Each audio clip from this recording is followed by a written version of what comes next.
Hello friends, welcome to vocab.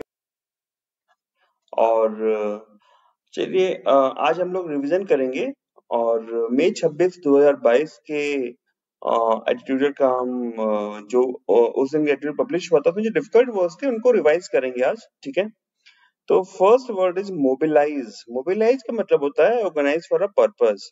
Okay, ठीक है। तो ये एज अ वर्ब यूज हुआ है और किसी भी रिसोर्सेज को या लोगों को मोबिलाइज करने का मतलब है कि उन्हें जोड़ना, उन्हें क्या कहते हैं, एक साथ लाना। ठीक है, किसी पर्पज के लिए, मे बी किसी चुनावी रैली के लिए या फिर कुछ टास्क पूरा करने के लिए रिसोर्सेज को ऑर्गेनाइज करना, उसको मोबिलाइज कहेंगे। यहाँ पे जो यूज हुआ है वर्ड ये है, Kerala and its government must mobilise public opinion, मतलब पब्लिक ओपिनियन को इकट्ठा करके अपने लिए यूज करने के लिए against communism of all hues. Use का यू का मतलब होता है एस्पेक्ट। ठीक है, जो एस्पेक्ट मतलब कि कोई भी एक विचारधारा, एक पहलू बोलेंगे। ठीक है, तो यू का मतलब हुआ एस्पेक्ट, राइट। तो यहाँ पे जो यूज हुआ है वो है ऑफ ऑल यूज, हर तरह के पहलुओं को, कम्युनिज्म के हर पहलू को के अगेंस्ट पब्लिक ओपिनियन बनाने के लिए तैयार करना चाहिए केरला की गवर्नमेंट को। ठीक है, पब्लिक ओपिनियन को तैयार करना चाहिए, राइट। तो ये मई 26 का एडिटोरियल है, इसका एनालिसिस हम उस दिन कर चुके हैं, मैं इसका लिंक दे दूंगा डिस्क्रिप्शन में आपको। तो अगर आपको कॉन्टेक्चुअल यूजेस देखना हो तो आप उस दिन का एडिटोरियल में जाके देख सकते हैं। ठीक है, तो चिलिंग है नेक्स्ट वर्ड। चिलिंग का मतलब होता है प्रोवोकिंग फियर और टेरर, मतलब डर, जो डर पैदा करे या फिर भय आतंक पैदा करे उसे चिलिंग कहेंगे। चिली का मतलब मिर्च होती है, आपको मालूम है, राइट। और चिलिंग का मतलब ये होता है, तो कोई दोनों में कोई खास रिलेशन नहीं है। नाउन है यहाँ पे। इंडोक्ट्रिनेट, इंडोक्ट्रिनेट एक नया शब्द है, इसका मतलब होता है to force somebody to accept particular belief without considering others, मतलब कि और किसी और की परवाह किए बिना किसी को फोर्स करना कि वो कोई पार्टिकुलर बिलीफ एक्सेप्ट कर ले। ठीक है, स्वीकार कर ले, एज अ वर्ड यूज हुआ है, right. Portend is again an interesting word, इसका मतलब होता है be a sign of something to come, especially something important और बैड। ठीक है, कोई भी महत्वपूर्ण चीज या कोई बुरी चीज के आने का संकेत को होने को पोर्टेंट कहते हैं, पोर्टेंट। ठीक है, ये एज अ वर्ब यूज हुआ है यहाँ पे। यूजेस देखने के लिए आप उस दिन का एडिटोरियल एनालिसिस देखिए, जिसका लिंक डिस्क्रिप्शन में दिया हुआ है। ठीक है, लैंडफॉल मतलब कि जो लैंड नजदीक आ गई है, नाउन। ठीक है, इसका एक बार कॉन्टेक्चुअल यूजेस देख लेते हैं यहीं पे, क्योंकि समझने के लिए क्या चीज थी ये। A communal storm that is making landfall in the state, मतलब जिसको जमीन मिल रही है, राइट, जिसकी जमीन पास आ रही है, जिसकी जमीन बन रही है, ऐसा कॉम्युनल स्टॉर्म। ठीक है, नेक्स्ट वर्ड इज डिसोन। डिसोन का मतलब होता है डिनाई एनी कनेक्शन, जिससे कोई कनेक्शन स्वीकार ना करना, नकार देना कि कोई कनेक्शन नहीं है, या फिर हाँ, वर्ब, वर्ब की तरह यूज हुआ है डिसोन। ठीक है, कट नो वाइज फ्रेज है, इसका मतलब होता है to not cause someone to change their opinion और डिसीजन, मतलब कि किसी को उनका जो मत है, जो ओपिनियन है, जो निर्णय है, उसको बदलने नहीं देना। ठीक है, इसे कहेंगे कट नो वाइज। याद रहेगा, कट नो वाइज का मतलब not cause someone to change their opinion, किसी को बदलने ना देना उनका ओपिनियन या निर्णय। Posturing is the next word, इसका मतलब होता है false behaviour in order to impress और डिसीव पीपल, मतलब दिखावे के लिए व्यवहार करना, आचरण करना, ताकि लोगों को या तो इम्प्रेस किया जा सके या धोखा दिया जा सके। ठीक है, नाउन की तरह यूज हुआ है यहाँ पे। अपसर्ज का मतलब होता है सडन और एब्रप्ट स्ट्रॉन्ग इंक्रीज, राइट। बिल्कुल अप्रत्याशित रूप से या अचानक एकाएक कुछ बढ़ता है, उसे अपसर्ज कहते हैं। ठीक है, नाउन की तरह यूज हुआ है।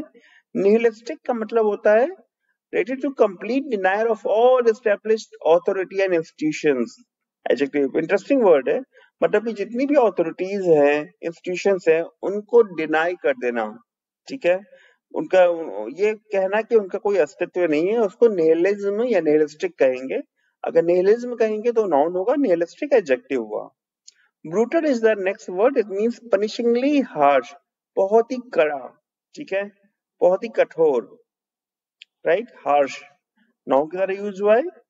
एंग्स मतलब आक्रोश, an acute but unspecific feeling of anxiety. आक्रोश का मतलब है नाउन की तरह यूज हुआ है, ठीक है। एक्सट्रीमिस्ट का मतलब होता है चरमपंथी, राइट, जो अपनी नॉर्म से, अपनी सीमा से बाहर जाके ओपिनियन है या एक्शन है वो करते हैं, तो उसे एक्सट्रीमिस्ट कहेंगे। एडजेक्टिव की तरह यूज हुआ है, ठीक है। कोई भी एडजेक्टिव होगा वो एक नाउन को क्वालिफाई करता है, मालूम है आपको ये बात। तो आइए देखते हैं एक्सट्रीमिस्ट किस नाउन को क्वालिफाई करता है। ऑर्गेनाइजेशंस, कौन से ऑर्गेनाइजेशंस? एक्सट्रीमिस्ट ऑर्गेनाइजेशंस, ठीक है। आइए लेट्स कंटिन्यू। फ्यूटाइल का मतलब होता है प्रोड्यूसिंग नो रिजल्ट और इफेक्ट, ठीक है। कोई भी रिजल्ट या इफेक्ट प्रोड्यूस नहीं करना, उसे फ्यूटाइल कहेंगे। फ्यूटाइल लैंड को बोलते हैं, बैरन भी बोलते हैं, ठीक है। जिससे रिजल्ट नहीं आता, जिसकी प्रोडक्टिविटी जीरो रहती है, एडजेक्टिव की तरह यूज हुआ है यहाँ पे फ्यूटाइल।